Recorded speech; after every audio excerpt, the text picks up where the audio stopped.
Assalamualaikum warahmatullahi wabarakatuh. Yang saya hormati Bapak Agus selaku dosen pengajar mata kuliah Perencanaan Sumber Daya Perusahaan.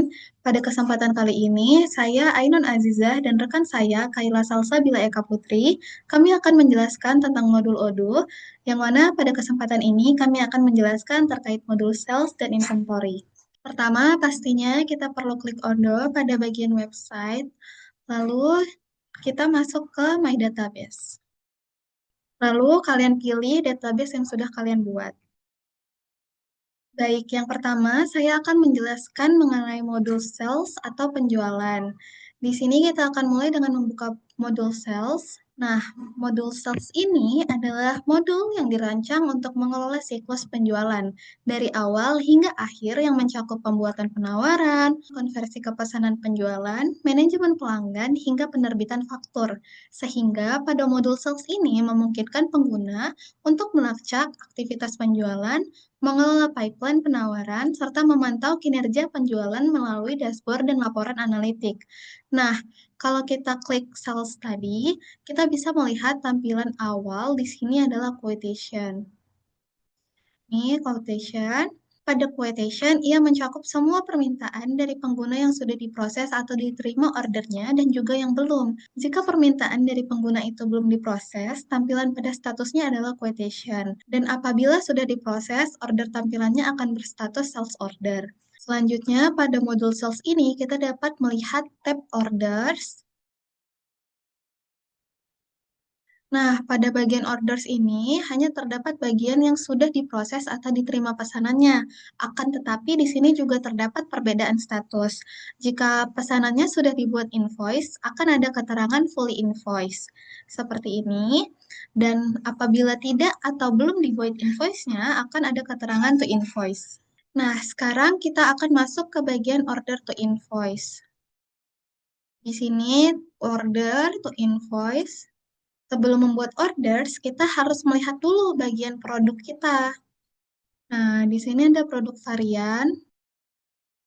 Nah, di sini kita memiliki beberapa produk. Ada top, skirt, inner, dress, jaket, dan lain-lain yang bisa dibeli atau dipesan oleh pengguna. Nah, seperti ini ya tampilannya. Sekarang kita coba lihat untuk bagian quotation yang belum diproses.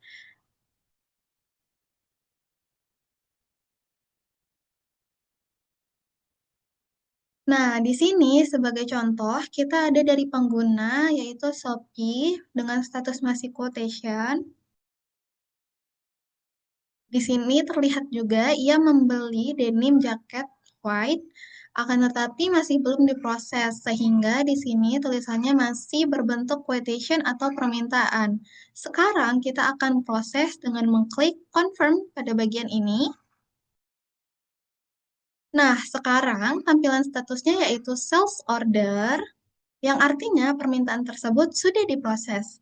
Ini bisa kita buktikan pada bagian sini, yaitu quotation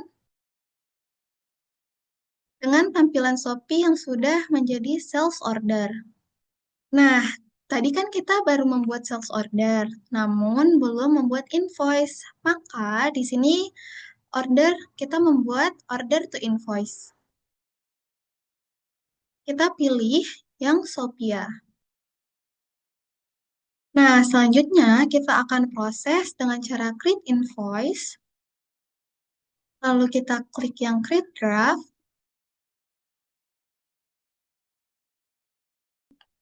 Kemudian kita klik confirm. Selanjutnya kita klik pay. Nah, di sini kita pilih bagian bank dan bagian manual payment. Lalu kita klik create payment. Nah, tampilannya sudah menjadi paid atau terbayar.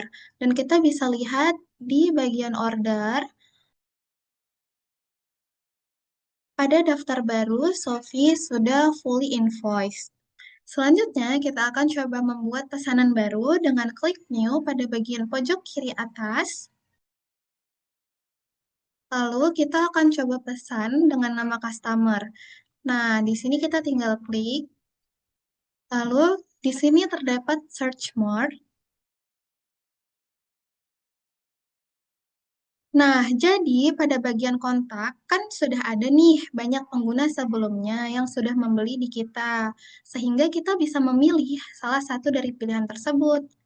Akan tetapi, saat ini saya akan memilih salah satu dari pengguna di sini. Tapi kalau misalnya kalian juga mau create yang baru, tetap bisa. Nah, pada kali ini saya akan mencoba pada customer Isabella. Kita bikin pada order sekali ini, dia berencana untuk memesan denim jaket. Nah, kita bikin saja dia membeli yang warna putih dengan ukuran M. Lalu kita confirm. Nah, karena sudah lengkap, lalu kita klik save manually pada lambang di sini yang seperti awan. Nah, jika kita ingin langsung memproses permintaan ini, maka kita bisa langsung klik confirm. Kemudian kita create invoice seperti sebelumnya. Lalu kita create draft. Lalu kita confirm kembali. Kemudian kita proses dengan klik pay.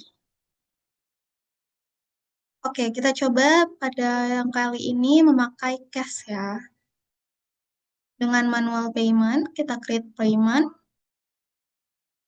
Nah, sudah selesai. Daftarnya sudah menjadi paid atau terbayar. Lalu kita balik lagi nih ke bagian order. Maka di sini Isabella sudah berstatus fully invoice atau sudah dibayar. Lalu kita di sini juga bisa melihat laporan, misalnya di sini klik reporting, lalu bagian sales atau penjualan. Nah, di sini hanya ada terdapat pada bulan Juli karena kita memulai pada bulan Juli 2025. Selanjutnya, kita juga bisa melihat laporan dari produk. Nah, ini adalah laporan dari produk yang sudah dibeli oleh customer atau pengguna. Dengan yang paling banyak diorder adalah denim jacket white berukuran M. Baik, itu saja terkait modul sales. Selanjutnya akan dijelaskan oleh Kayla. Kepada Kayla, dipersilahkan. Baik, terima kasih kepada rekan Ainun yang sudah menjelaskan terkait modul sales. Selanjutnya saya akan menjelaskan terkait modul inventory. Di sini sebelumnya kami sudah membuat database dan langsung saja kita pilih inventory. Lalu kita pilih products. Lalu kita klik new. Pada bagian produk, kami ingin menuliskan nama produk ini adalah kemeja. Dan untuk menambah estetika, kami ingin membuat gambar dan menampilkannya.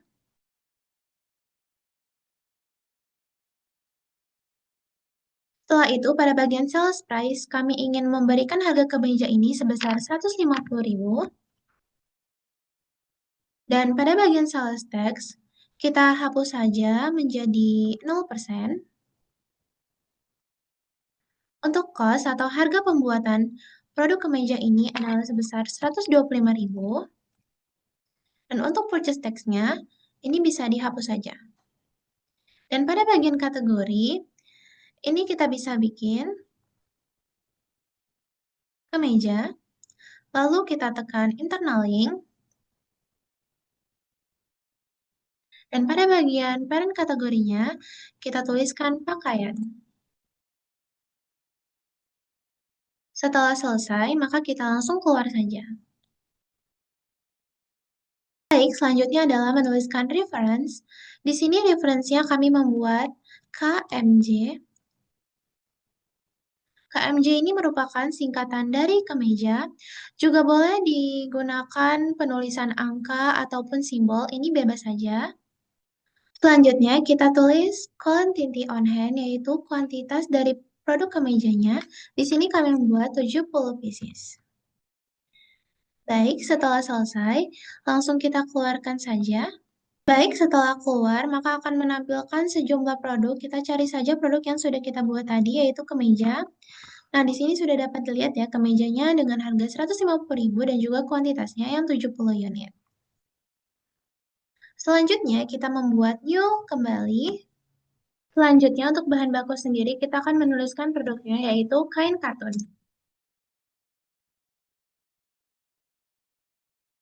Setelah itu, untuk bagian sales price itu tidak perlu diisi karena kita tidak melakukan penjualan dan sales tax-nya juga kita buat 0% saja.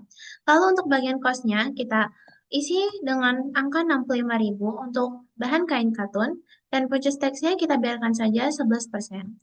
Setelah itu, untuk pilihan bagian kategori, kita ketik internal link.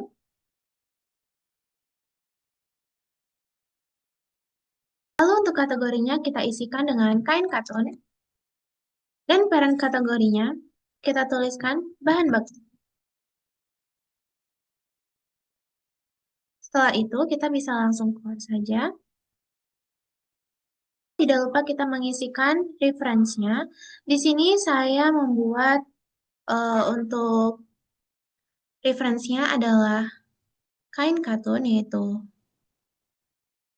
KK.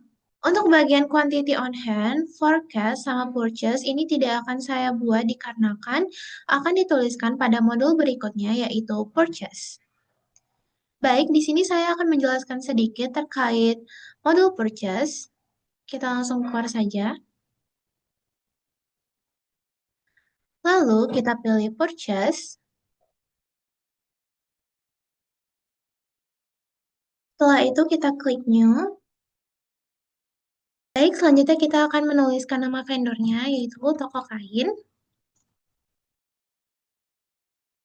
Dan untuk vendor reference-nya, yaitu TK atau singkatan dari toko kain. Dan untuk order deadline-nya, kita pilih saja tanggal hari ini. Dan untuk expected arrival-nya ini bebas, boleh tanggal berapa aja. Di sini kami mengisikannya di tanggal 30. Baik, selanjutnya kita pilih add a product. Ini kita bisa menuliskan produknya itu adalah kain katun.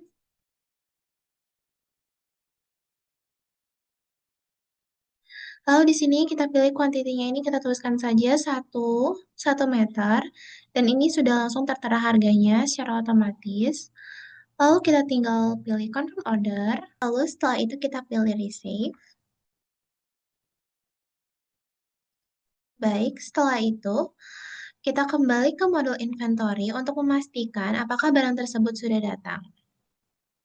Kita kembali dulu, kita back.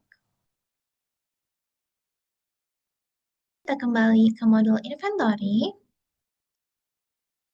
Untuk mengeceknya kita dapat melihat di sini.